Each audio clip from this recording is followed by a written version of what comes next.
Okay, alright. सो कैसे हो मेरे प्यारे प्यारे बच्चों, क्या हाल चाल है आप लोगों के?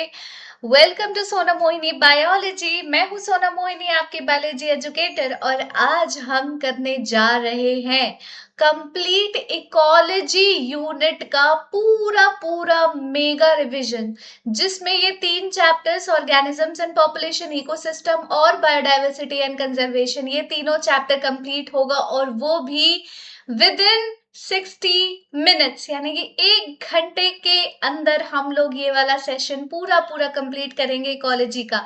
तो इसीलिए मैं कह रही थी कि जब भी आप मेरे चैनल पर कोई सा भी लेक्चर अटेंड करते हो ना, आप मेक श्योर कर लिया करो कि ये लेक्चर आपको बेनिफिट देगा ही देगा। अगर आप लोगों ने अभी तक कल वाला प्रीवियस लेक्चर, यानी कि जो हम लोगों ने पूरा पूरा जेनेटिक्स कंप्लीट किया था under how many minutes, 90 minutes, 90 minutes के अंदर हमने पूरा पूरा जेनेटिक्स कवर किया था। अगर वो वाला वीडियो आपने नहीं देखा है ना, then you are missing out on so much, I am telling you.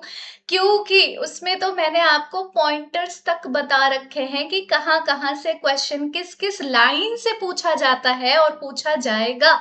Almost 45 to 48 MCQs के मैंने सीधे डायरेक्ट लाइंस आपको बता रखे हैं कि यहाँ से क्वेश्चन आएगा। अब वहां से जिस भी तरह का क्वेश्चन आ जाए वो तो खैर बात की बात है, लेकिन आने ही आने हैं, एंड वो सारी चीजें मैंने आपको बता रखी है, तो यार उसको मिस मत करना। That is a great session.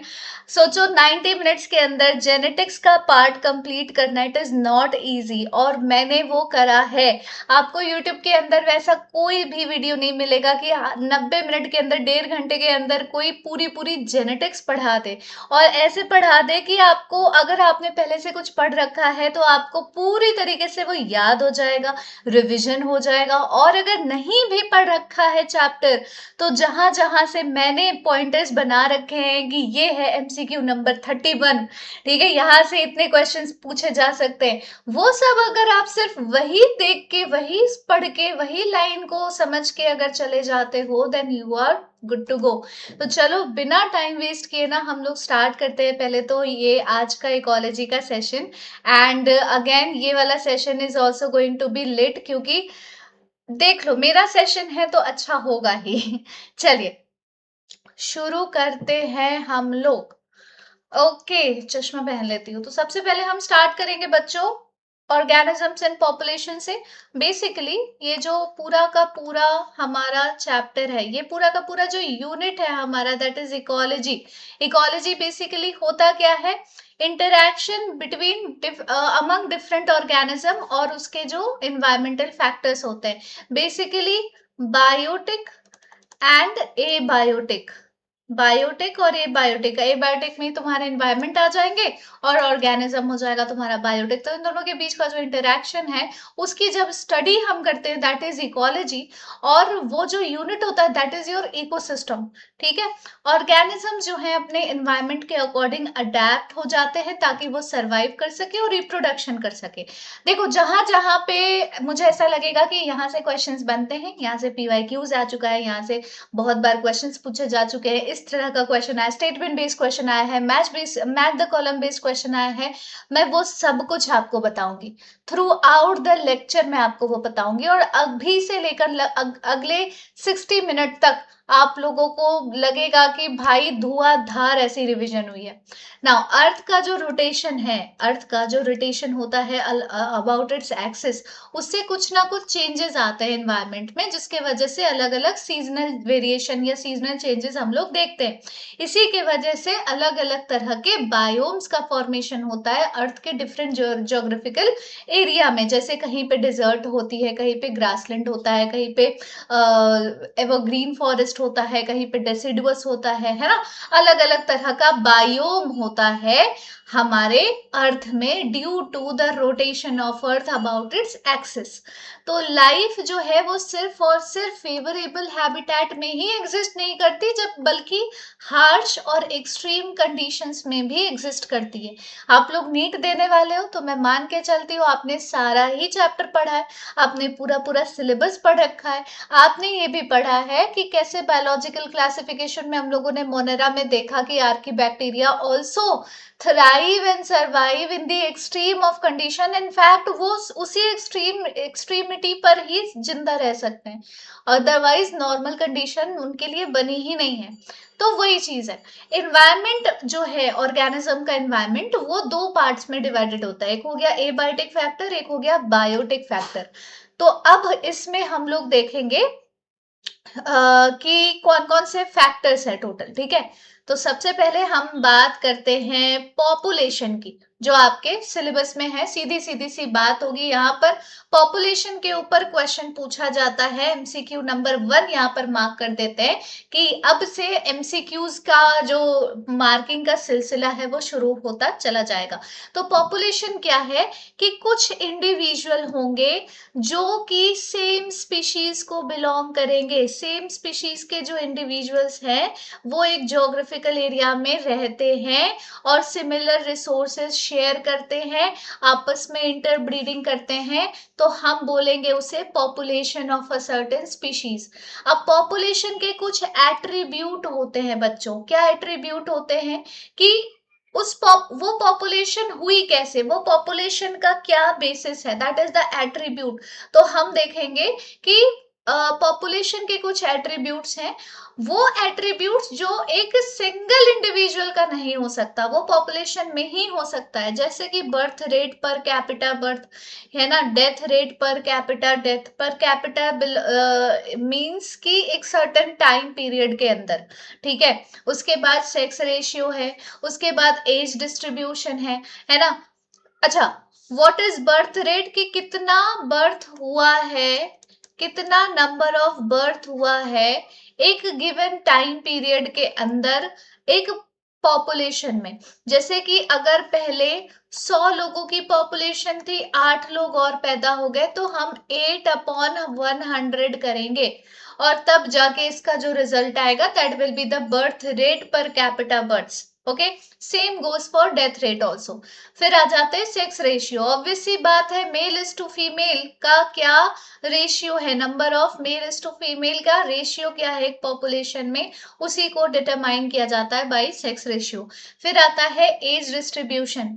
तो एक पॉपुलेशन जो है वो बनते हैं डिफरेंट डिफरेंट एज ग्रुप्स के इंडिविजुअल से। ऐसा नहीं है कि एक पॉपुलेशन है, इंसानों की एक पॉपुलेशन है मान लो, तो उसमें सारे के सारे तुम्हारे जेंजीज ही होंगे, ऐसा जरूरी नहीं है। और सारे के सारे मिलेनियल्स ही होंगे, ऐसा भी जरूरी नहीं है। सारे के सारे अल्फाज होंगे, ऐसा भी जरूरी नहीं है ना। तो सारी ही जनरेशन एक साथ होती है एक पॉपुलेशन के अंदर।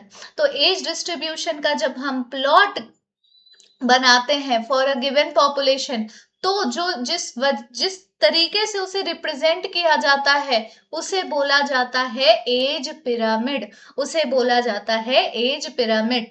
जो स्ट्रक्चर होती है एज पिरामिड की, उस पिरामिड को देखते हुए हमें पता चल जाएगा कि ये पॉपुलेशन आने वाले समय में एक्सपैंड करेगी, ग्रो करेगी, फ्लरिश करेगी, या फिर स्टेबल रहेगी, जैसी है वैसी ही रहेगी, स्टेशनरी रहेगी, या फिर डिक्लाइन करेगी, डिटोरिएट करेगी, ग्रोथ ऑपोजिट होता चला जाएगा, ठीक है।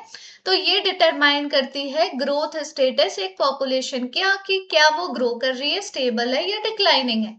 अगर अच्छा, ये जो बात हो रही है ना कि एज डिस्ट्रीब्यूशन जो है वो एज पिरामिड के थ्रू हमें पता चलता है, उसका प्लॉट होता है। एंड पॉपुलेशन में जो डिफरेंट टाइप ऑफ इंडिविजुअल्स हैं उनके डिफरेंट एज ग्रुप्स होते हैं, वो डिफरेंट एज ग्रुप्स ना 3 तरीके के ही हो सकते हैं, उससे ज्यादा नहीं होते। वो डिफरेंट एज ग्रुप्स होते हैं, सबसे पहले प्री रिप्रोडक्टिव, जो अभी रिप्रोडक्शन करने के लिए केपेबल नहीं है, जो अभी अंडर 18 एज है। अंडर 18 छोड़ो, जिनका अभी प्यूबर्टी भी नहीं आया है, ठीक है, वो हो गए प्री रिप्रोडक्टिव एज वाले लोग, बेसिकली बच्चे।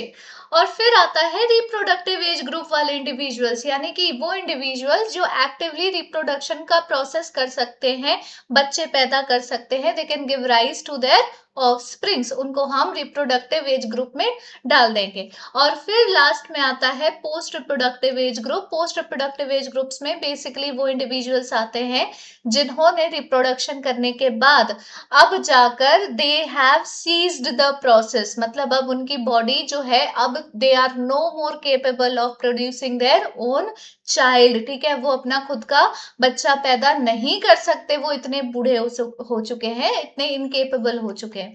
तो ये 3 एज ग्रुप्स होते हैं। अब इन तीनों एज ग्रुप में ना हमेशा याद रखना कि एक एज पिरामिड में प्री रिप्रोडक्टिव हमेशा बेस में आएगा। जिस तरीके से जब हम लोग फूड चेन बनाते हैं, तो फूड चेन में हमेशा प्रोड्यूसर्स यानी कि प्लांट्स जो है वो बेस में रहता है, सबसे नीचे रहता है। उसी तरीके से प्री रिप्रोडक्टिव वाले इंडिविजुअल या बच्चे भी हमेशा बेस में रहेंगे, चाहे बच्चे पॉपुलेशन में कितने ही ज्यादा क्यों ना हो, कितने ही कम क्यों ना हो, ये एक रूल है।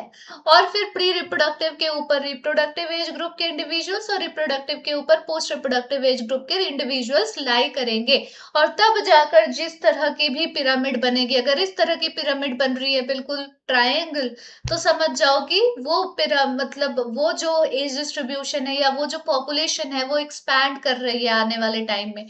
और अगर प्री रिप्रोडक्टिव और रिप्रोडक्टिव एज ग्रुप के इंडिविजुअल्स ऑलमोस्ट सेम नंबर में दिख रहे हैं, थोड़ा बहुत अंतर है, लगभग लगभग सेम सेम है, तो वो पॉपुलेशन ना ग्रो कर रही है ना डिक्लाइन कर रही है, वो स्टेबल है। जितनी अभी है पॉपुलेशन, लगभग लगभग 10 साल बाद 20 साल बाद भी उतनी ही रहने वाली है। लेकिन अगर इस तरीके से बेलजार टाइप का शेप आ रहा है, जिसमें प्री रिप्रोडक्टिव इंडिविजुअल रिप्रोडक्टिव के मुकाबले कम है और पोस्ट रिप्रोडक्टिव इंडिविजुअल भी रिप्रोडक्टिव इंडिविजुअल के मुकाबले कम है, तो हमें देखने को मिलेगा कि ये वाला जो पॉपुलेशन है ये डिक्लाइनिंग पॉपुलेशन है, ये डिक्लाइन करेगा आने वाले टाइम में। ठीक है, फिर बात करते हैं पॉपुलेशन साइज की। पॉपुलेशन साइज का मतलब होता है पॉपुलेशन की क्या डेंसिटी है। इसका मतलब कि एक पर्टिकुलर नीश में, नीश क्या होता है, functional unit of area. Functional unit of area नहीं बोल सकते, ऐसे बोल सकते हैं functional unit of a habitable area. ठीक है, जैसे कि एक एक कोई भी ऑर्गेनिज्म है, उसके लिए हैबिटेट वो सारी जगह हो सकती है जहां पर उसको उसके सारे रिसोर्सेज मिल सकते हैं, लेकिन उसका नीश वही होगा जिसमें वो अच्छे तरीके से अपना फंक्शन परफॉर्म कर सकते हैं। तो वो किसी भी इंडिविजुअल के नीश में, ठीक है, जितना भी नंबर ऑफ इंडिविजुअल प्रेजेंट है एक नीश में, जितने भी नंबर ऑफ इंडिविजुअल प्रेजेंट है उसी को पॉपुलेशन डेंसिटी या पॉपुलेशन साइज बोलते हैं।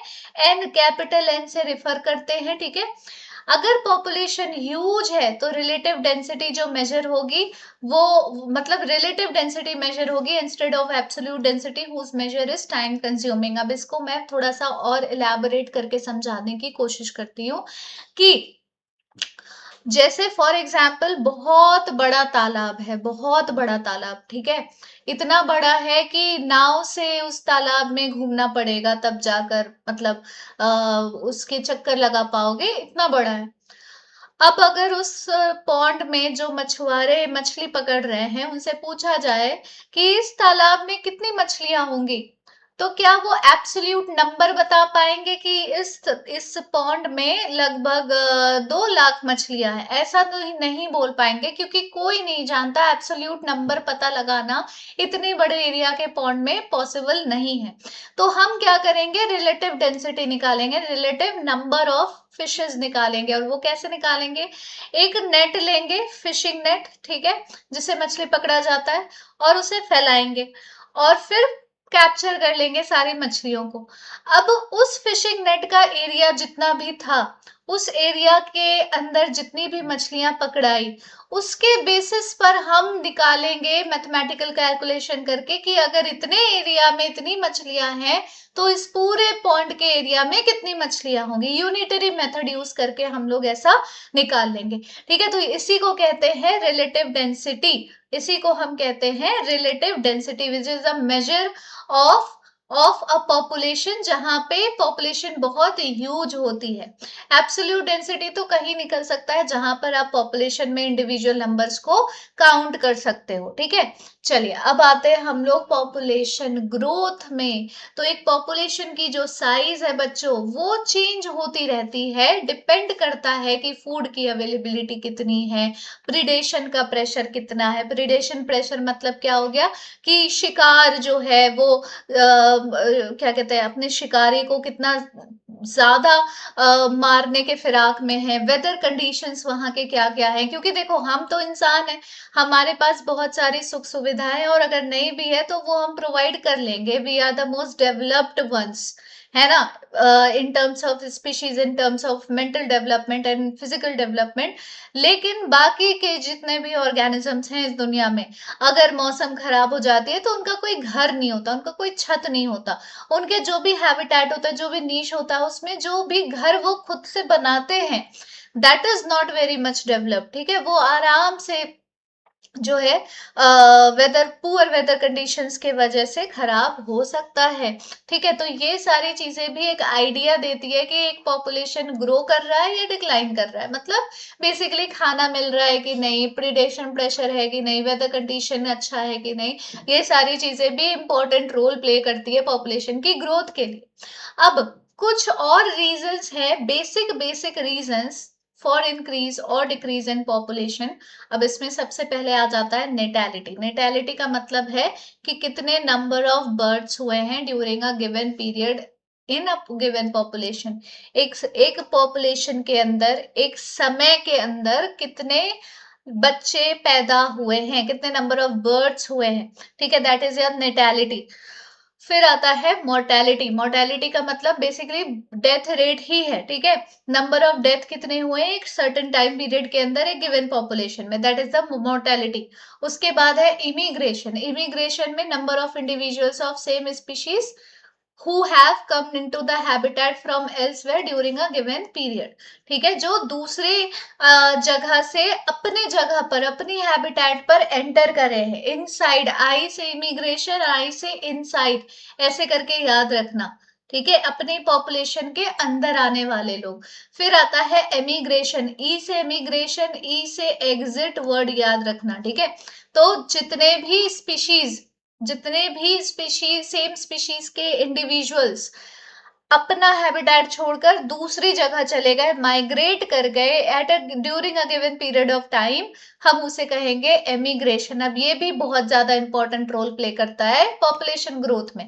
अगर पॉपुलेशन जो है which is denoted by N और टाइम है टी, तो density at time T plus one कितनी होगी, टाइम टी प्लस वन मतलब after some time, after a certain time period, तो एन टी प्लस वन हो जाएगा N T plus B plus I, क्योंकि बी प्लस आई ये दोनों ही इंक्रीज इन पॉपुलेशन के लिए एक फैक्टर है, और माइनस कर देंगे डी प्लस ई को, डी प्लस ई ये दोनों मिलाकर पॉपुलेशन डिक्रीज करने वाला ये फैक्टर है। डेथ रेट होगा तो भी पॉपुलेशन डिक्रीज होगी, एमिग्रेशन होगा तो भी पॉपुलेशन डिक्रीज होगी, ठीक है। तो इस तरीके से हम लोग निकाल लेते हैं कि नेट चेंज कितना आया है पॉपुलेशन डेंसिटी में, N T plus one is equal to N T plus B plus I minus D plus E. फिर आ जाते हैं हम ग्रोथ मॉडल्स में बच्चों। अब ये जो ग्रोथ की बात हम लोगों ने अभी अभी करी है कि पॉपुलेशन ग्रोथ होता है, ये चीजें डिपेंड करती है एवरीथिंग, तो अब ये सोचो कि ग्रोथ का जो है मॉडल कैसा होगा, ठीक है। तो सबसे पहले ना हम बात करेंगे उस सपनों की दुनिया के बारे में, यानी कि एक्सपोनेंशियल ग्रोथ मॉडल के बारे में, जहां पर रिसोर्सेज अनलिमिटेड होते। ध्यान रखना, एक्सपोनेंशियल ग्रोथ ना एक कॉन्सेप्ट है ताकि आपको समझाया जा सके ग्रोथ मॉडल क्या होता है। ये रियलिटी में एग्जिस्ट नहीं करता, यहाँ पर आपको इमेजिनेशन करनी होगी कि सोचो कि सारे रिसोर्सेज अनलिमिटेड है तो क्या होगा, पॉपुलेशन जो है वो एक्सपोनेंशियल पैटर्न में ग्रो करेगी, एक्सपोनेंशियल तरीके से ग्रो करेगी। अगर पॉपुलेशन की साइज n है और बर्थ और डेथ रेट जो है वो b और d है रिस्पेक्टिवली, इंक्रीज या डिक्रीज इन n जो है एट टाइम पीरियड वो दिया हुआ है dn upon dt is equal to b minus D into n। b minus D को अगर r मान के चलो, r क्या है, intrinsic rate of natural increase, birth rate minus death rate निकालोगे तो एक नेट इंक्रीज निकलेगा, एक नेट इंक्रीज निकलेगा, या डिक्रीज भी निकल सकता है, मान के चलते हैं नेचुरल इंक्रीज निकलेगा इंट्रिंसिक रेट किसी भी ऑर्गेनिज्म का, उसको हम r मान रहे हैं। तो dn अपॉन dt यानी कि पॉपुलेशन चेंज अपॉन टाइम में जो चेंज है वो हो जाएगा intrinsic rate of natural increase into size, population की साइज, ठीक है। या फिर एक दूसरा इक्वेशन भी है, N T is equal to N naught E to the power R T. तो यहाँ पर एन टी हो गया पॉपुलेशन की density at time T, N naught हो गया पॉपुलेशन की density at time zero, R again intrinsic rate of natural increase, और ई हो गया नेचुरल लॉग का बेस, दैट इज उसका वैल्यू होगा 2.71828। डन। ये हो गया पहला ग्रोथ मॉडल, जिससे आपको एक बेसिक आइडिया लगेगा ग्रोथ मॉडल के बारे में, पॉपुलेशन के ग्रोथ के बारे में। अब हम बात करेंगे लॉजिस्टिक ग्रोथ। अब यहाँ पर बात आ जाती है लॉजिक की, जो कि रियलिटी है, जो कि सच में एग्जिस्ट करता है। और क्या एग्जिस्ट करता है कि कभी भी किसी भी पॉपुलेशन में रिसोर्सेस अनलिमिटेड हो ही नहीं सकते।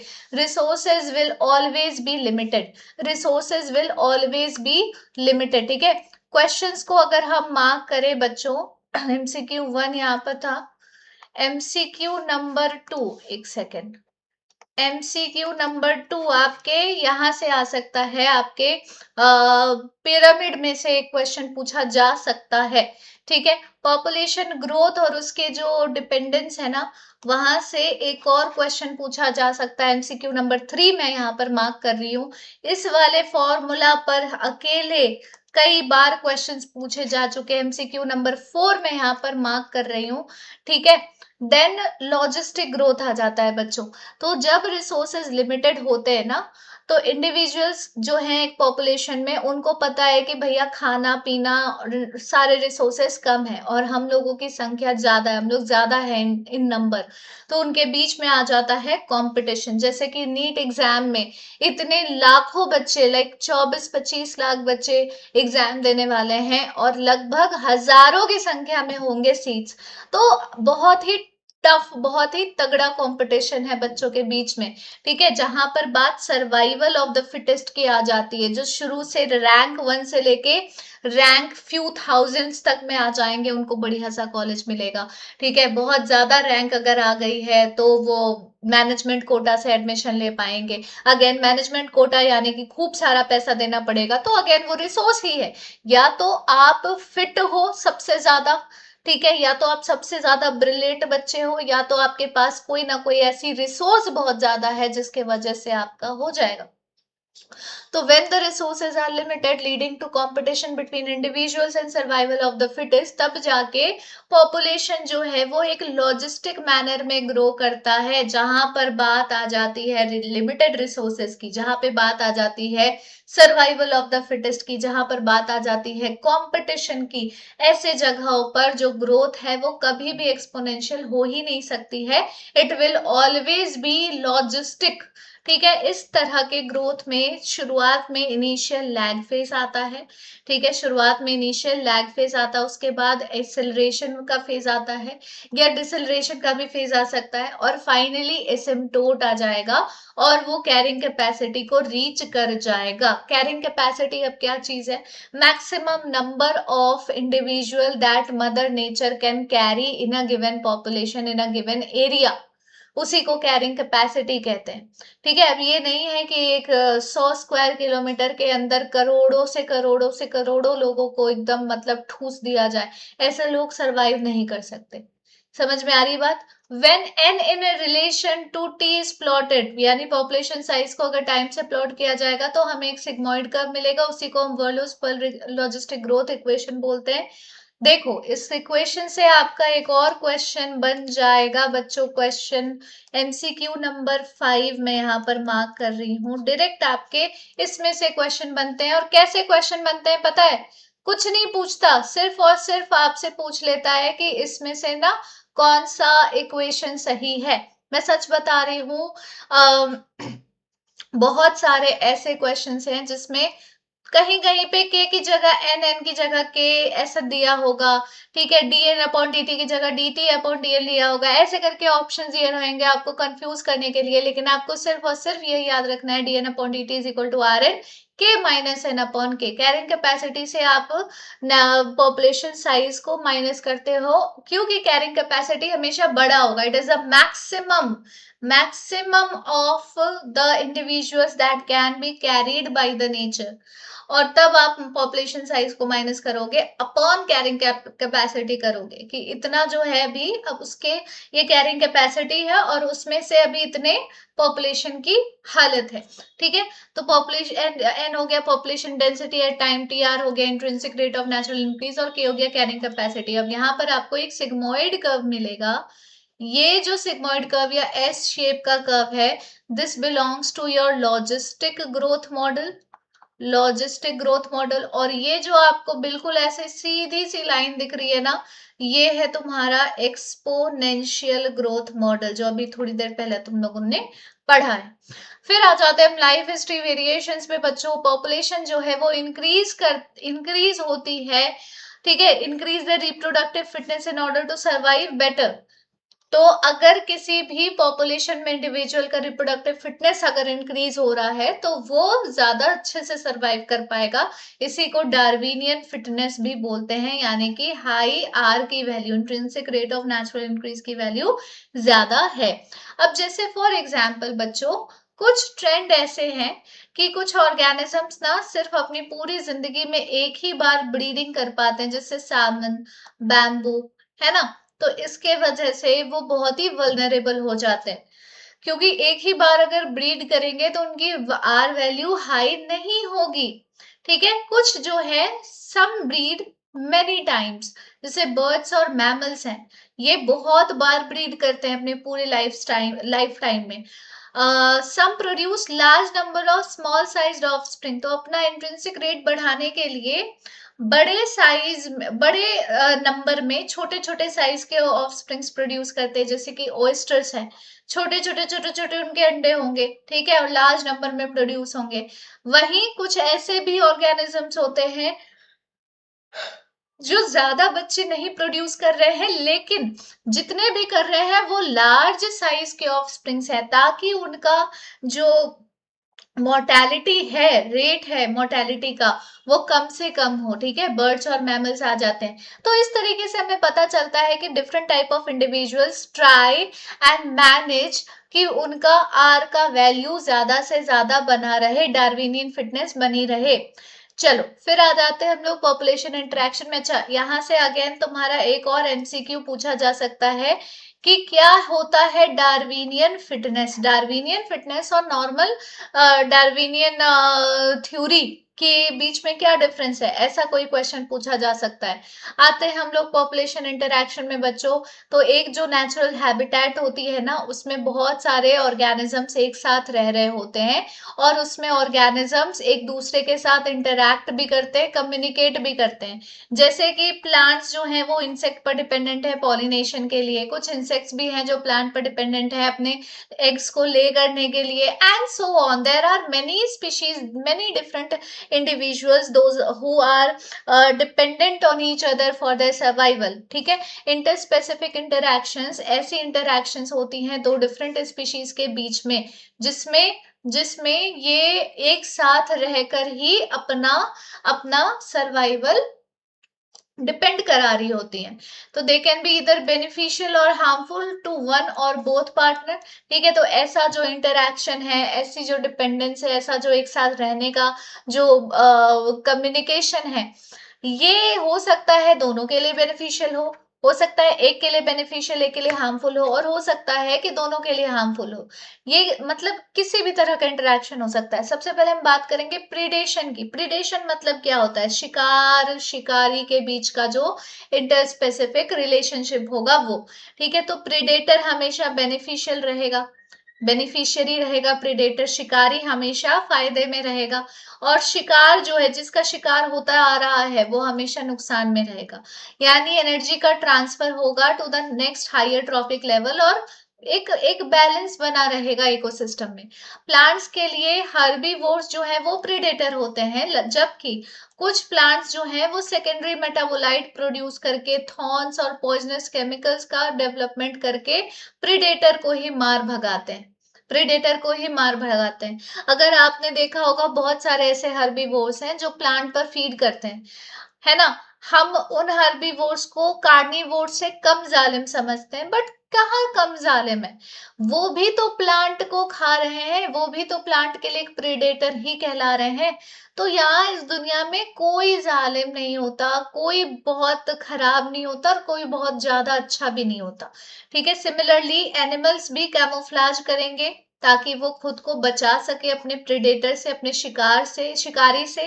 ठीक है, सम प्रेज आर पॉइजनस, कुछ शिकार जो होते हैं वो ऐसे हो जाते हैं कि वो खुद के अंदर कुछ पॉइजन का डेवलपमेंट करने लग जाते हैं, या फिर वो इतने डिस्टेस्टफुल हो जाते हैं। For example monarch butterfly highly distasteful है, क्योंकि जो केमिकल वो अक्वायर करती है अपने कैटरपिलर स्टेज में, एक पॉइजनस वीड को फीड करके, उससे उसका जो प्रीडेटर है वो उसे जल्दी खाने की कोशिश करता नहीं है, अवॉइड करता है।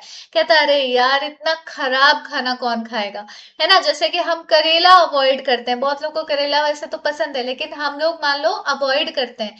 तो करेले ने अपने आप को बचाने के लिए एक अडेप्टेशन बना ली, ऐसा सोचो इस चीज को। फिर आ जाते हैं हम बच्चों कंपटीशन में, तो ये अगर होता है क्लोजली रिलेटेड स्पीशीज में, जहां पर ये सेम टाइप के हैबिटेट और फूड रिसोर्सेज को शेयर करते हैं। अच्छा, यहाँ से अगेन एमसीक्यू नंबर 7 हमारा यहाँ पर बन जाएगा। प्रिडेशन के ऊपर भी क्वेश्चन बहुत पूछा जाता है बच्चों।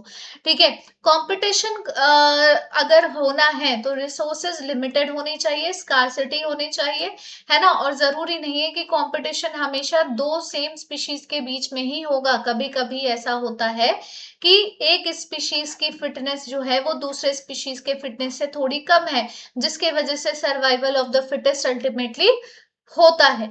गॉशियस एक्सक्लूसिव कंपटीशन प्रिंसिपल या कंपटीशन एक्सक्लूजन प्रिंसिपल से डेफिनेटली क्वेश्चन आते ही आते हैं। एमसीक्यू नंबर हो गया तुम्हारा 8 जो यहाँ से क्वेश्चन बन जाएगा।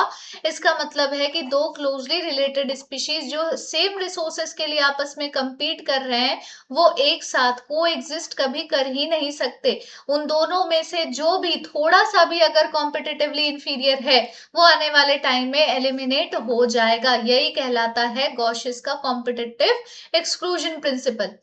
नाउ मोर ओवर कुछ स्पीशीज जो है कभी कभी मैकेनिज्म डेवलप कर जाते हैं को एग्जिस्ट करने के लिए। ठीक है, फिर आ जाते हैं हम पैरासाइटिज्म में। पैरासाइट्स क्या होते हैं ये आपको बहुत अच्छे से पता है। इसमें ना एक पार्टनर हमेशा बेनिफिट लेगा, क्योंकि दूसरा जो है क्योंकि वो खुद जो है वो दूसरे के बॉडी के अंदर या बाहर आराम से क्लिंग करके रह रहा है, ठीक है, अपने होस्ट पर, और फ्री अकोमोडेशन और फूड उसे मिल रही है, जबकि होस्ट जो है उसे लॉस ऑफ न्यूट्रिएंट हो रहा है, लॉस ऑफ न्यूट्रिएंट हो रहा है। जैसे कि लीच है, तो लीच जब चिपक जाता है इंसान के स्किन में, तो वो धीरे धीरे सारा ब्लड सक करने लग जाता है ना, है कि नहीं। तो उससे नुकसान किसका हुआ, हमारा हुआ, फायदा किसको हुआ, लीच को हुआ। Now parasites in nature have developed a wide variety of adaptation, जैसे कि हुक्स और सकर्स बन चुके हैं पैरासाइट्स के माउथ पार्ट्स में, ताकि वो खुद को अटैच कर सके। डाइजेस्टिव सिस्टम उनमें खत्म होने लग गई है, क्योंकि उनको जरूरत ही नहीं है डाइजेस्टिव सिस्टम की। भैया सारा का सारा न्यूट्रिएंट जब तुम डायरेक्टली अब्सॉर्ब ही कर ले रहे हो सामने वाले के बॉडी से, तो तुम डाइजेस्ट किस चीज को करोगे। हाई रिप्रोड्यूसिंग कैपेसिटी होती है, क्योंकि बैठे बैठे कुछ करना है नहीं, बैठे बैठे आराम से सारा न्यूट्रिएंट मिल रहा है, तो कुछ नहीं, बस रिप्रोडक्शन ही रह गया है काम करने के लिए। तो पैरासाइट्स या तो अपने होस्ट के बॉडी के बाहर रहते हैं, उनको एक्टोपैरासाइट बोला जाता है, या तो अंदर रहते हैं तो एंडोपैरासाइट बोला जाता है। ब्रूड पैरासिटिज्म, इस पर भैया क्वेश्चन बहुत बार पूछा गया है। क्वेश्चन नंबर 9 लिख देती हूँ यहाँ पे। ये देखा जाता है बर्ड्स में, जिसमें पैरासिटिक बर्ड जो है वो अंडा देती है, ठीक है, किसमें, होस्ट बर्ड के नेस्ट में। जैसे कि जो कोयल है वो ना कौए के घोंसले में अपना अंडा डाल देती है। अब कौए को पता नहीं चलता बेचारा, वो तो काव काव करने में ही बिजी है, उसको लगता है ये उसी का अंडा है, लेकिन जब वो हैच हो जाता है तो फिर बाद में कोयल आकर अपना बच्चा लेके चली जाती है। ठीक है, नाउ फिर आते हैं कमेंसलिज्म में। इस इंटरैक्शन में ना एक पार्टनर हमेशा बेनिफिट लेगा, वो बेनिफिशियरी होगा, जबकि दूसरे को कोई भी फर्क नहीं पड़ता, वो एकदम चिल है अपनी लाइफ में। इज लाइक कि भैया तुम्हें मेरे से फायदा उठाना है या नुकसान लेना है, तुम्हें जो करना है करो, I just don't give a dam. ठीक है। नाउ फॉर एग्जाम्पल एक ऑर्किड है, वो मैंगो ट्री के ऊपर एज अ एपीफाइट, एपीफाइट क्या होता है, ऐसे लत्तियां लग जाती है ना बड़े बड़े पेड़ों के ऊपर, वो ऐसे रह रही है ना, उसको सपोर्ट मिल रहा है मैंगो ट्री से, लेकिन मैंगो ट्री को ऐसा कोई खास जरूरत वैसे भी नहीं है ऑर्किड की, ऑर्किड के एपीफाइट की, है ना। तो mango tree is just unbothered, unaffected. ठीक है। फिर आ जाते हैं म्यूचुअलिज्म या सिम्बायोसिस में। अब इस इंटरेक्शन में दोनों पार्टनर्स बेनिफिट होते हैं, जैसे कि लाइकेन जिसमें एल्गी और फंजाई का एसोसिएशन है, दोनों ही बेनिफिटेड है। फंजाई जो है वो एल्गी को सपोर्ट प्रोवाइड कर रहा है, और एल्गी जो है वो बदले में फंजाई के लिए खाना बना रहा है। डन। चलो moving on to the next chapter बच्चों। ओके, एमसीक्यू नंबर 10 आपका यहां से पूछा जा सकता है, या तो इस वाले एग्जाम्पल से या तो इस वाले एग्जाम्पल पर। ठीक है। चलिए शुरू करते हैं हम लोग इकोसिस्टम का चैप्टर। इकोसिस्टम बेसिकली क्या है, इंटरैक्शन है लिविंग थिंग्स का अमंग देमसेल्व्स और उसके सराउंडिंग एनवायरनमेंट। बहुत बहुत बेसिक चीजें हैं, ये आपको सबको पता है। ठीक है। दो बेसिक इकोसिस्टम होती है, वो क्या है, टेरेस्ट्रियल और एक्वेटिक। स्ट्रक्चर क्या होता है इकोसिस्टम का, जो इंटरैक्शंस हैं बिटवीन वेरियस बायोटिक और abiotic factors of an ecosystem, उससे ही इकोसिस्टम का मेंटेनेंस हो पाता है, उससे ही इकोसिस्टम का मेंटेनेंस हो पाता है बच्चों। मतलब बेसिकली क्या है कि बायोटिक और एबायोटिक फैक्टर, बायोटिक यानी लिविंग ऑर्गेनिज्म, और एबायोटिक फैक्टर मतलब कि सन, टेम्परेचर, वाटर, एयर, है ना, ये सारी चीजें हो गई एबायोटिक फैक्टर। ये दोनों का जो इंटरेक्शन होता है तभी जाके इकोसिस्टम मेंटेन हो पाती है। स्ट्रैटिफिकेशन क्या है, जब भी इकोसिस्टम के मेंटेनेंस के लिए जब हम वर्टिकल डिस्ट्रीब्यूशन बनाते हैं डिफरेंट स्पीशीज का, जो डिफरेंट लेवल ऑक्यूपाई करेंगे, दैट इज स्ट्रेटिफिकेशन। जैसे कि ट्रीज जो है वो हमेशा श्रब से ऊपर होगी, हर्ब्स जो है वो हमेशा श्रब से नीचे होगी, ग्रासेस हर्ब से भी नीचे होंगी। तो ये डिफरेंट लेवल है, डिफरेंट स्ट्रेटा है that they are occupying in a particular ecosystem. ठीक है। वेरियस एस्पेक्ट्स जिसको कंसिडर करना चाहिए as a functioning of ecosystem, वो है प्रोडक्टिविटी, डिकम्पोजिशन, एनर्जी फ्लो और न्यूट्रिएंट साइक्लिंग, जिसमें एनर्जी फ्लो और न्यूट्रिएंट साइक्लिंग आपके इस सिलेबस में है नहीं, हमें प्रोडक्टिविटी और डिकम्पोजिशन पढ़ना है। सबसे पहले हम पढ़ेंगे प्रोडक्टिविटी क्या होता है। आपको पता है फोटोसिंथेसिस का प्रोसेस क्या है, सनलाइट के सप्लाई से, सनलाइट के प्रेजेंस में ही एक इकोसिस्टम पूरी तरीके से थ्राइव कर सकता है, फ्लरिश कर सकता है। तो जितना भी biomass, biomass is the total number of और total amount of organic compound produced, total amount of organic compound produce, तो कितना टोटल बायोमास प्रोड्यूस हुआ है पर यूनिट एरिया एक टाइम पीरियड के अंदर प्लांट के द्वारा फोटोसिंथेसिस करके, इसी को प्राइमरी प्रोडक्टिविटी बोलते हैं। नाउ इसे एक्सप्रेस किया जाएगा पर ग्राम स्क्वायर के फॉर्म में या फिर किलो कैलोरी पर मीटर स्क्वायर के फॉर्म में। प्रोडक्टिविटी डिवाइड होती है ग्रॉस प्राइमरी प्रोडक्टिविटी और नेट प्राइमरी प्रोडक्टिविटी में। ग्रॉस प्राइमरी प्रोडक्टिविटी है कि टोटल कितना amount of organic matter during photosynthesis बना। लेकिन अब ये सोचो कि जो बना रहा है, जो खाना बना रहा है, क्या उसे भूख नहीं लगती, क्या उसे खाना नहीं खाना होता, तो वो भी खाना खाएगा, है ना, यानी कि वो भी उतनी एनर्जी जो है वो थोड़ा बहुत उसमें से कंज्यूम करेगा। तो जो भी रेस्पिरेशन में यानी कि एनर्जी कंजम्पशन में एनर्जी वेस्ट मतलब रिक्वायर्ड हो जाता है, कंज्यूम हो जाता है, तब जाके जो बचा हुआ एनर्जी है या जो बचा हुआ बायोमास है, जो अगले ट्रॉफिक लेवल के ऑर्गेनिज्म के लिए अवेलेबल होगा, यानी कि प्राइमरी प्रोड्यूसर नहीं, प्राइमरी कंज्यूमर के लिए जो अवेलेबल होगा, that will be the net primary productivity. तो नेट प्राइमरी प्रोडक्टिविटी क्या हो गई, टोटल यानी कि ग्रॉस प्राइमरी प्रोडक्टिविटी में से रेस्पिरेटरी लॉसेस निकाल दो, that is your NPP. Secondary productivity define होती है कि कितना नया ऑर्गेनिक मैटर कंज्यूमर द्वारा बनाया गया है। ठीक है। अब मान लो मैं प्लांट पे फीड करती हूँ, है ना, मैं प्लांट पे फीड कर रही हूँ, तो जब मैं खा रही हूँ प्लांट को, तो मेरे अंदर भी तो कुछ बायोमास बना प्लांट के वजह से, और उससे फिर मेरे बॉडी की ग्रोथ होगी। मेरे बॉडी की ग्रोथ यानी कि मेरा बायोमास बढ़ा है। अब मेरा बायोमास अवेलेबल हो जाएगा मेरे से ऊपर वाले ट्रॉफिक लेवल के लिए। ठीक है, प्राइमरी प्रोडक्टिविटी डिपेंड करती है कि किस तरह का जो प्लांट स्पीशीज है वो उस एरिया को इनहेबिट करता है। फिर उसके फोटोसिंथेटिक कैपेसिटी पर भी डिपेंड करेगी, उसके न्यूट्रिएंट अवेलेबिलिटी पर भी डिपेंड करती है।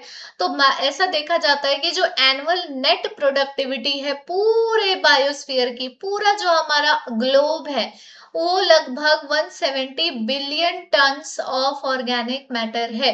यानी इतना अमाउंट ऑफ ऑर्गेनिक मैटर या बायोमास इस दुनिया में एग्जिस्ट करता है। ठीक है, चल फिर आ जाते हैं another function of ecosystem, that is decomposition पे। अगर डिकम्पोजिशन नहीं होता इस दुनिया में, तो फिर भैया हर जगह बस लाशें ही बिछी रहती, चाहे किसी भी ऑर्गेनिज्म की हो, वो कभी सड़ता ही नहीं। सड़ता है जिससे मिनरल्स बाहर निकलते हैं, और मिनरल्स जब निकलते हैं तो उसे सॉइल कंज्यूम करता है, और वो जब सॉइल उस मिनरल को यूटिलाइज करेगा तो वो फर्टाइल होगा, वो और ज्यादा अच्छे अच्छे क्वालिटी के प्लांट्स प्रोड्यूस करेगा। बेसिकली ये पूरा साइकिल बन जाता है। So it is the process of breakdown of complex organic matter into inorganic substances such as carbon dioxide, water, nutrient, etc. तो यहाँ पर बच्चों हमारा ना इस वाले में MCQ 11th बन रहा है इस वाले टॉपिक पर। ठीक है, और इस वाले टॉपिक पर MCQ नंबर 12th बन रहा है, क्योंकि बहुत बार fragmentation, leaching, catabolism, humification, mineralization, इस पर मैच द कॉलम टाइप के क्वेश्चन पूछे गए। एक साइड में ये सारे नाम होते हैं, दूसरे साइड में शफल किए हुए इनके डेफिनेशंस या फंक्शंस दिए हुए होते हैं। तो मैच द कॉलम के टाइप के क्वेश्चन के लिए ये परफेक्ट टॉपिक है। ठीक है, एमसीक्यू नंबर 12 इसको मैं मार्क कर रही हूँ। समटाइम स्टेटमेंट बेस्ड क्वेश्चन में या सेशन रीजन टाइप के क्वेश्चन में या सिंपल एमसीक्यू के फॉर्म में भी यहाँ से क्वेश्चन बहुत बार पूछे जाते हैं। सबसे पहले बात करेंगे हम फ्रैगमेंटेशन की। तो जब डेट्राइटिस का ब्रेकडाउन होता है, व्हाट इज डेट्राइटिस? जितने भी चीजें अब डेड हो चुकी हैं, जो भी लिविंग ऑर्गेनिज्म एक टाइम पर लिविंग था वो डेड हो चुका है, वो सब डेट्राइटिस है, क्योंकि उन सब में डिकम्पोजिशन होना है, उन सबको सड़ना है। ठीक है, into smaller particle by detritivore. Detritivore क्या होते हैं? वो छोटे छोटे वर्म्स होते हैं जिनके वजह से डिकम्पोजिशन का प्रोसेस आसान हो जाता है। बेसिकली दो ज्यादा डिकम्पोजर्स, अर्थवर्म वगैरह है, फंजाई है। ठीक है, लीचिंग क्या है? जब यही सब सड़ने वड़ने के बाद, जब ये जो डेट्राइटिस है, फ्रेगमेंटेशन जब हो रही है, उसके बाद जो इनऑर्गेनिक मैटर है वो सॉइल में एंटर करेगा, it will leach down into the soil horizon. ठीक है, फिर होता है कैटाबॉलिज्म। कैटाबॉलिज्म में डेट्राइटिस जो है वो डिग्रेड होगा, वो सड़ाया जाएगा छोटे छोटे और सिंपलर इनऑर्गेनिक सब्सटेंसेस में। बैक्टीरियल और फंगल एंजाइम्स को यूज करके अब उसमें बैक्टीरिया लगने शुरू हो जाएंगे, फंगस लगने शुरू हो जाएंगे, छोटे छोटे टिक्स जो है वो लगने शुरू हो जाएंगे। ठीक है, फिर आ जाता है ह्यूमिफिकेशन। अब ये सब होने के बाद ना एक बहुत ही अमॉर्फस टाइप का सब्सटेंस बन जाता है, जो कि थोड़ा सा वैसा होता है, ग्रिटी सा होता है ना, और वो अकुमुलेट कर जाता है सॉइल में, उसी को ह्यूमस बोलते हैं ना। ह्यूमस रेजिस्टेंट है माइक्रोबियल एक्शन से, क्योंकि बहुत स्लो उसमें माइक्रोब्स का एक्शन होगा, डिकम्पोजिशन का प्रोसेस होगा एक्सट्रीमली स्लो रेट पे, और वो न्यूट्रिएंट्स का भंडार होती है। Basically that is the type of coal. ठीक है, फ्यूल की तरह वो एक्ट करता है। देन कमिंग टू मिनरलाइजेशन, एक ऐसा प्रोसेस जिसमें फर्दर ह्यूमस भी डिग्रेड होगा और उसके जो मिनरल्स हैं वो सॉइल में फाइनली चले जाएंगे। अब ये सारा प्रोसेस बहुत ज्यादा ऑक्सीजन कंज्यूम करता है और कुछ केमिकल कॉम्पोजिशन भी कंट्रोल करते हैं इस प्रोसेस को। कैसे केमिकल कॉम्पोजिशन? कि अगर डेट्राइटिस काइटिन से और लिग्निन से रिच है तो डिकम्पोजिशन की रेट स्लो हो जाएगी। अगर डेट्राइटिस नाइट्रोजन फॉस्फोरस से रिच है तो बढ़ जाएगी। डिकम्पोजिशन की रेट। फिर चलो बच्चों देखते हैं व्हाट इज एनर्जी फ्लो। तो देखो भैया, हमारा जो सन है, हमारे जो सन है that is a sole source of energy for all ecosystem on the earth. Sun के बिना हमें एनर्जी का सोर्स मिलेगा ही नहीं।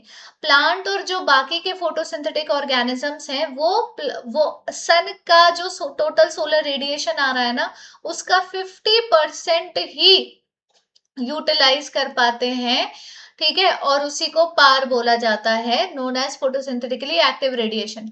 अब इकोसिस्टम में प्लांट को बोलते हैं प्रोड्यूसर, और और सारे एनिमल्स डिपेंड होते हैं प्लांट पर डायरेक्टली या इनडायरेक्टली फॉर देयर फूड। अगर आप नॉन वेजिटेरियन हो ना, तो आप जो भी नॉन वेज खा रहे हो वो कहीं ना कहीं प्लांट्स पर डिपेंडेंट होगा।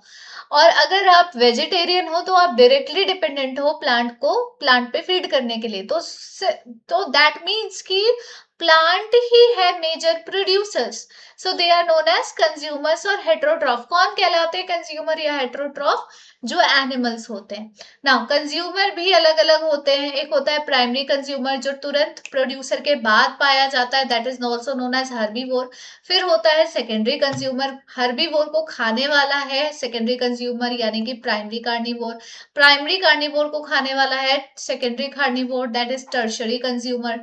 ऐसे करते करते लेवल अप होता चला जाता है। What is food energy, food chain?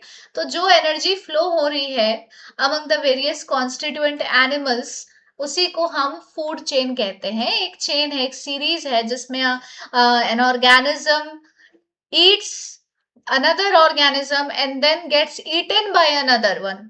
ठीक है, फूड वेब जो है वो फूड चेन के अलग अलग वेरियस इंटरकनेक्शंस होते हैं, इसी को फूड वेब बोला जाता है। ट्रॉफिक लेवल यानी कि हर ऑर्गेनिज्म एक स्पेसिफिक लेवल ऑक्यूपाई करेगा फूड चेन में, उसी को ट्रॉफिक लेवल बोला जाता है। For example primary producer, primary consumer, secondary consumer, tertiary consumer, ऐसे करके। स्टैंडिंग क्रॉप बच्चों, इसमें से हर साल एमसीक्यू पूछी जाती है। ठीक है, क्वेश्चन जरूर इसमें से आते हैं, अभी फिर से आएंगे। एमसीक्यू नंबर 13 मैंने मार्क कर रखा है। हर ट्रॉफिक लेवल में कुछ अमाउंट ऑफ लिविंग मटेरियल होता है एक सर्टेन टाइम में, और उसी को हम कहते हैं स्टैंडिंग क्रॉप। फॉर एग्जाम्पल, मैं अगर अभी प्राइमरी कंज्यूमर के ट्रॉफिक लेवल पर खड़ी हूं, ठीक है, प्राइमरी कंज्यूमर हूं मैं, तो मैं, मेरा जितना भी बायोमास है, मेरी बॉडी में जितना भी लिविंग मटेरियल है, that is the standing crop. ठीक है, the number of trophic level in a food chain वो रिस्ट्रिक्टेड होती है, क्योंकि एनर्जी का ट्रांसफर जो है वो 10% लॉ को फॉलो करता है, और ये लॉ कहलाता है कि सिर्फ एक ट्रॉफिक से दूसरे ट्रॉफिक लेवल पे 10% की ही एनर्जी का ट्रांसफर होगा from lower trophic level to higher trophic level. फिर चलो बात करते हैं एक लॉजिकल पिरामिड की। ठीक है, तो जो एनर्जी रिलेशनशिप है between the different trophic level, वो रिप्रेजेंट होता है इकोलॉजिकल पिरामिड से। इकोलॉजिकल पिरामिड से। ठीक है, जो बेस है हमेशा इकोलॉजिकल पिरामिड का जो बेस है वो प्रोड्यूसर ऑक्यूपाई करेगा। जैसे वहां पे हम लोग एज पिरामिड में देख रहे थे कि एज पिरामिड में प्री रिप्रोडक्टिव इंडिविजुअल ही हमेशा ऑक्यूपाई करते हैं, वैसे ही इकोलॉजिकल पिरामिड में हमेशा पहला जो बेस है, नीचे का सबसे पहला जो बेस है, वो फर्स्ट ट्रॉफिक लेवल का ही ऑर्गेनिज्म यानी कि प्रोड्यूसर ही ऑक्यूपाई करेगा, प्लांट ही ऑक्यूपाई करेगा, और सबसे ऊपर यानी एपेक्स पे जो टर्शरी या टॉप लेवल के जो कंज्यूमर होंगे वो रहेंगे। फिर बात करते हैं कि कितने तरह के पिरामिड होते हैं। तो पिरामिड ऑफ नंबर, बायोमास और एनर्जी, 3 तरह के पिरामिड्स होते हैं। ठीक है, ये 3 तरह के जो पिरामिड्स है, यहाँ पर आपको डायग्राम दिख रहा है, इसके बेसिस पर आपसे क्वेश्चन पूछा जा सकता है एमसीक्यू नंबर 14 में। यहाँ पर ऐड कर देती हूँ एमसीक्यू नंबर 14। ठीक है, पिरामिड ऑफ नंबर बेसिकली कुछ नहीं है, आपको एक सिचुएशन दी जाएगी जहां पर एक इकोसिस्टम होगा। ठीक है, अब उस इकोसिस्टम में आपको इमेजिन करना रहेगा कि वहां पे प्लांट्स कितने होते होंगे, प्राइमरी कंज्यूमर्स कितने होते होंगे, टर्शरी कंज्यूमर, सेकेंडरी कंज्यूमर कितने होते होंगे, तो नंबर के अकॉर्डिंग आपको पिरामिड बना लेना है। And same goes for biomass and energy also. तो ज्यादातर इकोसिस्टम में जो 3 पिरामिड है वो अपराइट होते हैं, कुछ केसेस को छोड़कर। जैसे कि बायोमास का जो पिरामिड है वो ओशियन इकोसिस्टम में इन्वर्टेड होता है, क्योंकि ओशन सिस्टम में जो प्रोड्यूसर्स होते हैं वो यूजुअली कौन होते हैं? फाइटोप्लैंक्टन, बहुत छोटे होते हैं, बहुत कम उनका बायोमास होता है, लेकिन जो उनको कंज्यूम करने वाले जू प्लैंक्टन है, फिर जू प्लैंक्टन को कंज्यूम करने वाले जो स्मॉल फिशेस हैं, स्मॉल फिशेस को कंज्यूम करने वाले जो लार्ज फिशेस हैं, ये सब बार बार बार बार बढ़ते जाते हैं एन नंबर ऑफ फोल्ड्स में, ठीक है। सो सपोर्ट कर रहे हैं large number of zooplankton, इस तरीके से ये इन्वर्टेड हो जाता है pyramid. Then pyramid of number भी इन्वर्ट हो सकता है। फॉर एग्जाम्पल, एक बड़ी सी ट्री है, अब उस ट्री को बहुत सारे छोटे छोटे इंसेक्ट खा रहे हैं, उस ट्री पर खा रहे हैं, उस ट्री को खा रहे हैं, वट एवर इट इज। तो ट्री तो हमेशा प्रोड्यूसर होगी, तो प्रोड्यूसर का जो नंबर है वो तो वहां पर एक ही है, एक ही पेड़ है, लेकिन उसमें हजारों कीड़े पड़ गए हैं, तो कीड़े तो क्या हो गए? प्राइमरी कंज्यूमर हो गए। तो यहाँ पर भी केस जो है पिरामिड ऑफ नंबर का वो इन्वर्टेड हो सकता है। ट्रॉफिक लेवल रिप्रेजेंट करता है एक फंक्शनल लेवल और ना कि एक single species as such. Functional level trophic level represent करता है। एक सिंगल स्पीशीज जो है वो एक से ज्यादा ट्रॉफिक लेवल का पार्ट बन सकती है सेम इकोसिस्टम में at the same time, depending upon कि वो इकोसिस्टम में क्या रोल प्ले कर रही है। बच्चों, ये इतना इम्पोर्टेंट लाइन है ना, ये इतना इम्पोर्टेंट लाइन है, यहाँ से भी क्वेश्चन बार बार पूछा जा चुका है। तो हम एमसीक्यू नंबर 15 यहाँ पर करते हैं मार्क। लिमिटेशंस क्या है इकोलॉजिकल पिरामिड की? कि चलो हम लोगों ने पिरामिड बना तो दिया, पिरामिड ऑफ नंबर बना दिया, पिरामिड ऑफ बायोमास बना दिया, पिरामिड ऑफ एनर्जी बना दिया, लेकिन इस पिरामिड के भी कुछ लिमिटेशंस हैं, कुछ ड्रॉबैक्स हैं, कुछ बाउंड्रीज हैं, ठीक है। वो क्या है कि इकोलॉजिकल पिरामिड जो है वो सेम स्पीशीज को अकाउंट में नहीं लेता, जो सेम स्पीशीज एक से ज्यादा ट्रॉफिक लेवल पर ऑक्यूपाई करती है। तो ये तो कोई बात नहीं हुई, जबकि नेचर में ऐसा होता है, ठीक है। ये अज्यूम करता है एक सिंपल फूड चेन, जो कि कभी एग्जिस्ट नहीं करता नेचर में, practically simple food chain exist ही नहीं करता, एक फूड वेब एग्जिस्ट करता है बच्चों। सैप्रोफाइट्स को कोई इकोलॉजिकल पिरामिड में जगह नहीं दी गई है, even though they play a vital role in the system. जबकि सैप्रोफाइट के बिना तो एक इकोसिस्टम का फंक्शन ड्राइव ही नहीं होगा, फिर भी उनको इकोलॉजिकल पिरामिड में कोई जगह नहीं मिली। ये भी एक बहुत बड़ा ड्रॉबैक है बच्चों इकोलॉजिकल पिरामिड का। तो यहाँ से आपका एक और एमसीक्यू बन सकता है। 3 यहाँ पे लिमिटेशन दिए हुए हैं, आपसे पूछ लिया जाएगा which of the following is not the limitation of ecological pyramid. इन 3 के अलावा एक गलत सलत सा कुछ लिखा रहेगा, that will be the right answer. तो यहाँ पर एमसीक्यू नंबर 16 मैंने मार्क कर दिया है। Moving on to the next chapter बच्चों, biodiversity and conservation. Again one of the most important chapter है ये, और इस चैप्टर के बारे में मतलब मैं क्या ही बताऊं। बायोडाइवर्सिटी जो है वो सिर्फ और सिर्फ स्पीशीज लेवल पर ही नहीं बल्कि मैक्रोमोलिक्यूल लेवल पर भी होती है। एडवर्ड विल्सन ने सबसे पहले बायोडाइवर्सिटी टर्म को डिस्क्राइब किया था कि ये कंबाइंड डाइवर्सिटी है बायोलॉजिकल ऑर्गेनाइजेशन के हर एक लेवल पर। हर एक लेवल मतलब जैसे कि जेनेटिक डाइवर्सिटी हो गई, जेनेटिक लेवल पर डाइवर्सिटी होना, स्पीशीज डाइवर्सिटी हो गई, स्पीशीज लेवल पर डाइवर्स होना, इकोलॉजिकल डाइवर्सिटी हो गई, इकोसिस्टम के लेवल पर डाइवर्स होना। तो ये उन्होंने समझाया, ठीक है। यहाँ से एक एमसीक्यू और बन जाएगा, दैट विल बी एमसीक्यू 17। तो हम there are like almost 1.5 million plants and animals, जो कि 1.8 है टू बी प्रिसाइज, लेकिन चलो 1.5 मान के चलो, have to be discovered and describe, ठीक है। More species have been discovered in temperate region as compared to tropic. क्या रीजन है कि टेम्परेट रीजन में ज्यादा डिस्कवरी हुई है ऑर्गेनिजम्स की देन द ट्रॉपिकल रीजन? क्या क्या इसका रीजन है? क्योंकि सीजनल चेंजेस ज्यादा नहीं देखे गए हैं ऐसे जगहों पर, टेम्परेट रीजन्स में, ठीक है। और ज्यादा सोलर इनपुट भी मिला है, ज्यादा सोलर आउटपुट भी मिला है, ठीक है। According to estimate by Robert में, जो ग्लोबल स्पीशीज बायोडाइवर्सिटी है वो है लगभग 7 मिलियन की, वो है लगभग 7 मिलियन की। और टोटल स्पीशीज में अभी तक हमें 70% एनिमल्स, 70% एनिमल्स, 22% प्लांट्स और एनिमल्स में 70% इंसेक्ट्स डिस्कवर हो चुके हैं। इंडिया जो है लैंड एरिया की बात करें, वर्ल्ड के लैंड एरिया की, तो सिर्फ 2.4% हिस्सा ही वो ऑक्यूपाई करता है।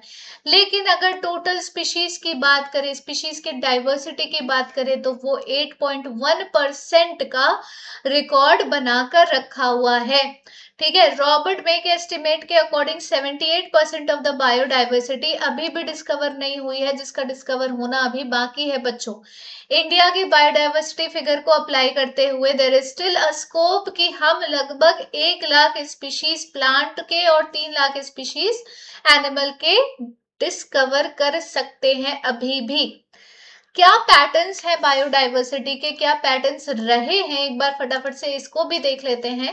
एंड मैं आपको पहले ही बता दूं, यहाँ से अगेन एक और क्वेश्चन पूछा जा सकता है आपको। क्वेश्चन एमसीक्यू नंबर 18 मैं यहाँ पर मार्क कर रही हूँ। ठीक है, लैटिट्यूडनल ग्रेडियंट किस तरीके से बायोडाइवर्सिटी को अफेक्ट कर रहा है। तो प्लांट और एनिमल जो है वो इवनली तो डिस्ट्रीब्यूटेड है नहीं, नॉट डिस्ट्रीब्यूटेड है इवनली। ठीक है, कहीं पे ज्यादा कहीं पे कम ऐसा वाला है।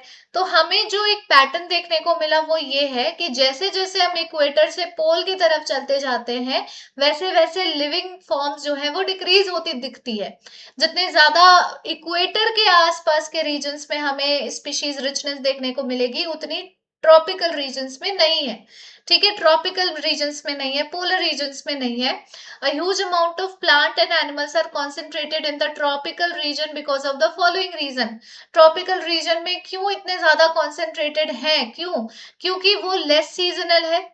ठीक है, कांस्टेंट ही रहता है, टेम्परेचर हमेशा प्रिडिक्टेबल रहता है as compare to temperate environment.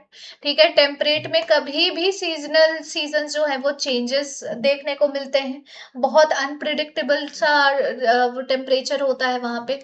Tropics जो है major part of the solar energy receive करता है, जो कि ज्यादा प्रोडक्टिविटी लेकर आता है। स्पेशिएशन टाइम पर डिपेंड करती है। ठीक है, ट्रॉपिकल एरियाज जो है वो बहुत सालों तक अनडिस्टर्ब्ड रहे हैं।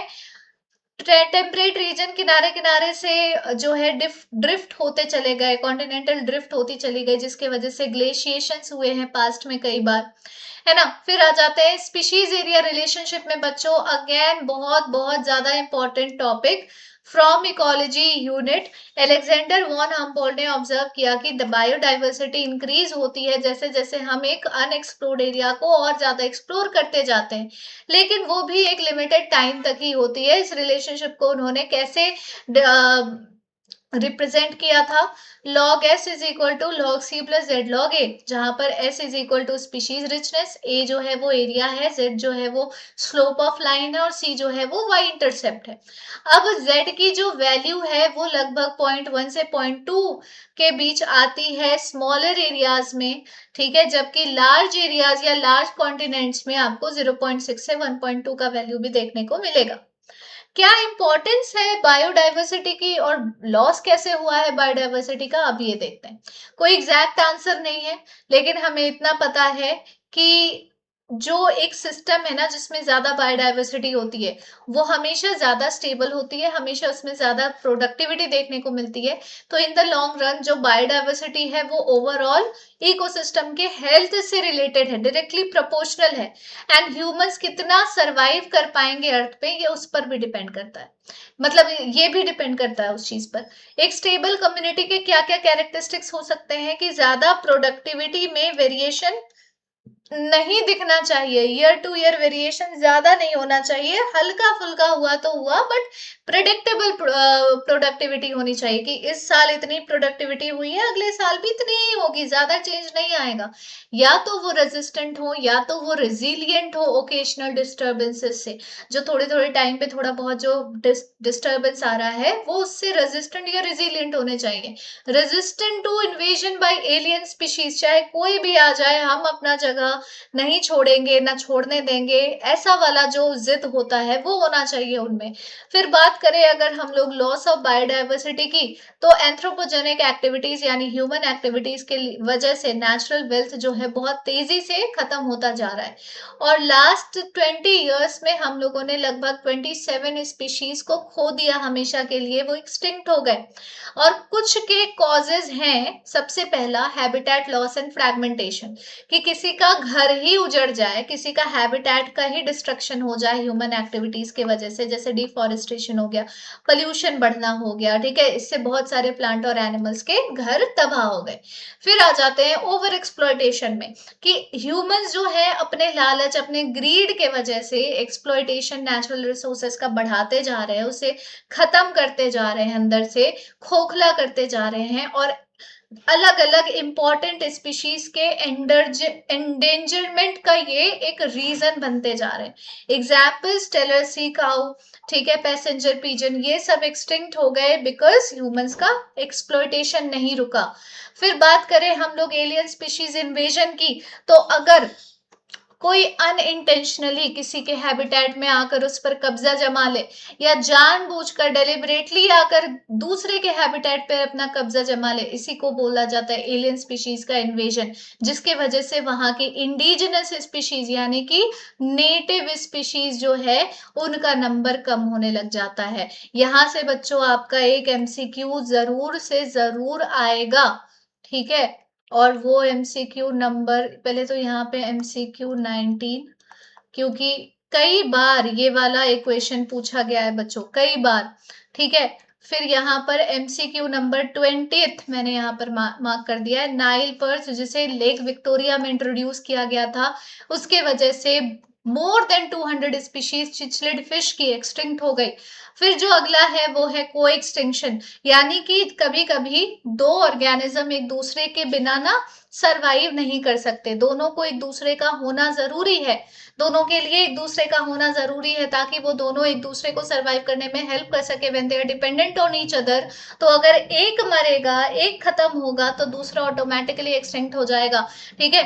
कभी कभी ये प्रीडेटर और प्रे स्पीशी के बीच का भी इंटर रिलेशनशिप काउंट होता है, कि अगर कोई प्रीडेटर एक सर्टेन स्पेसिफिक प्रे को ही खाता है, ठीक है, वही उसका खाना है, तो अगर प्रे चला गया तो प्रेडेटर भी चला जाएगा, ठीक है। प्लांट और animal become extinct, another plant और एनिमल जो डिपेंडेंट है उसके ऊपर ऑब्लिगेटरी वे में वो भी एक्सटिंक्ट हो जाएगा, जैसे कि प्लांट पॉलिनेटर का म्यूचुअलिज्म आप देख लो, ठीक है, एक पार्टनर का एक्सटिंक्शन जो है दूसरे पार्टनर के एक्सटिंक्शन को लीड करने लगता है।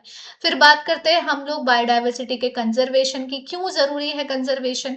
क्योंकि जितने भी इंपॉर्टेंट प्रोडक्ट्स है ना बच्चों, वो हमें नेचर से मिल रहे हैं, जैसे food, fibre, would, countless industrial products, ठीक है। ये नैरोली यूटिलेरियन आर्गुमेंट में आ जाता है, नैरोली यूटिलेरियन आर्गुमेंट में आ जाता है। कुछ एक्टिविटीज और प्रोडक्ट्स जो है वो अकम्प्लिश नहीं हो सकती नेचर के बिना, जैसे कि ऑक्सीजन का प्रोडक्शन होना, पॉलिनेशन होना, इन सब चीजों के लिए हमें नेचर और इन्वायरमेंट को अच्छा रखना ही पड़ेगा। फिर कुछ ऐसे बेनिफिट्स होते हैं जैसे एस्थेटिक प्लेजर, वो भी हमें नेचर से डिराइव होते हैं। कंजर्विंग द स्पीशीज, जो हम मतलब बहुत सारे ऐसे स्पीशीज है जिनके साथ हम प्लैनेट शेयर कर रहे हैं अपना, ठीक है। तो ऐसा नहीं है कि हम सबसे बड़े ऑर्गेनिज्म हो गए और बाकी सारे छोटे हो गए, हम सब की अपनी अपनी एक इंट्रिंसिक वैल्यू है बच्चों, ठीक है। तो और हमें ये लेगेसी, ये विरासत जो है अपने फ्यूचर जनरेशन के लिए बचा कर रखनी है, ये हमारा एथिकल ड्यूटी है। बायोडाइवर्सिटी को कैसे कंजर्व किया जा सकता है? इन सीटू कंजर्वेशन करके। In order to conserve biodiversity better, हम क्या कर सकते हैं, हॉटस्पॉट जो है वर्ल्ड में, जो which has high degree of biodiversity and endemism, यहाँ से सीधा सीधा डायरेक्ट ऐसे ही क्वेश्चन पूछ लिया जाता है बच्चों। एमसीक्यू नंबर 21 मैं यहाँ पर मार्क करूंगी। इसको इन सीटू कंजर्वेशन में माना गया है, ठीक है। बायोस्फीयर रिजर्व हो गया, वाइल्ड लाइफ सेंचुरी हो गया, नेशनल पार्क्स हो गए, ये सारे इस पर्पस के लिए बने। एक्स सीटू कंजर्वेशन में जितने भी प्लांट या एनिमल की स्पीशीज थ्रेटेंड है, वल्नरेबल है, उन्हें उनके हैबिटेट से निकालकर एक स्पेशल सेटिंग में रखा जाता है, जहां पर उनका पूरा प्रॉपर केयर किया जाता है। जैसे जू हो गया, बोटेनिकल गार्डन हो गया, वाइल्ड लाइफ पार्क्स हो गए, है ना। अब आज के टाइम पर कुछ एंडेंजर्ड स्पीशीज के गैमीट्स को भी प्रिजर्व करने लग गए हैं हम लोग, है ना। इसको क्रायो प्रिजर्वेशन बोला जाता है। क्रायो प्रिजर्वेशन में कोई भी चीज को हम प्रिजर्व कर सकते हैं कई 100 सालों तक लिक्विड नाइट्रोजन में उसे रख के, ठीक है, और फर्टिलाइज कर सकते हैं इन विट्रो आगे चलकर, जब भी हमें उसे प्रोपगेट करना होगा टिश्यू कल्चर मेथड को यूज करके। उसी तरीके से सीड को भी सीड बैंक में प्रिजर्व किया जाने लग गया है। ये भी एक तरह का एक्स सीटू कंजर्वेशन है बच्चों। समझ में आ गई बात? तो देखो, एग्जैक्ट 1 घंटा यानी कि 60 मिनट्स कंप्लीट हो चुके हैं हम लोग को पढ़ाते पढ़ते हुए। एंड 60 मिनट्स के अंदर मैंने आप लोगों को पूरा पूरा ये चैप्टर चैप्टर छोड़ो, ये पूरी पूरी यूनिट मैंने पढ़ा दी, पूरा पूरा यूनिट का रिवीजन मैंने करा दिया। एंड आपको 1 घंटे के अंदर ना एक यूनिट पूरा पढ़ने को कहीं नहीं मिलने वाला भाई, ठीक है। एक एक घंटा इन्वेस्ट किया, एक यूनिट खत्म। 1.5 घंटा इन्वेस्ट किया, एक बड़ी सी यूनिट जेनेटिक्स की खत्म। तो इस तरह के लेक्चर्स अगर आपको ऐसे क्रूशियल टाइम पर मिल रहे हैं तो इसे बिल्कुल भी वेस्ट मत जाने दो बच्चों, ठीक है। मुझे नहीं फर्क पड़ता कि कितने व्यूज आ रहे हैं मेरे लेक्चर्स में, कितने सेशंस में लाइक्स आ रहे हैं या कमेंट्स आ रहे हैं। मुझे फर्क पड़ता है कि कितने बच्चों तक ये पहुंच पाया और कितने बच्चे इस चीज का बेनिफिट ले पाए, ठीक है। तो अगर आपको सेशन अच्छा लगे तो आप लोग प्लीज लाइक किया करो, शेयर किया करो अपने दोस्तों के साथ। इस क्रूशियल टाइम पर अपने दोस्तों का भी भला करो। एंड ऑल्सो सब्सक्राइब कर दो अगर आप नए बच्चे हो जिन्होंने अभी तक चैनल को सब्सक्राइब नहीं किया है। मिलते हैं हम लोग अगले सेशन में, एक और बढ़िया सा धमाकेदार क्लास लेकर आऊंगी मैं, किसी दूसरे यूनिट का हो सकता है या फिर कुछ क्वेश्चंस हो सकते हैं। Stay tuned, will see you in the next, take care and bye bye.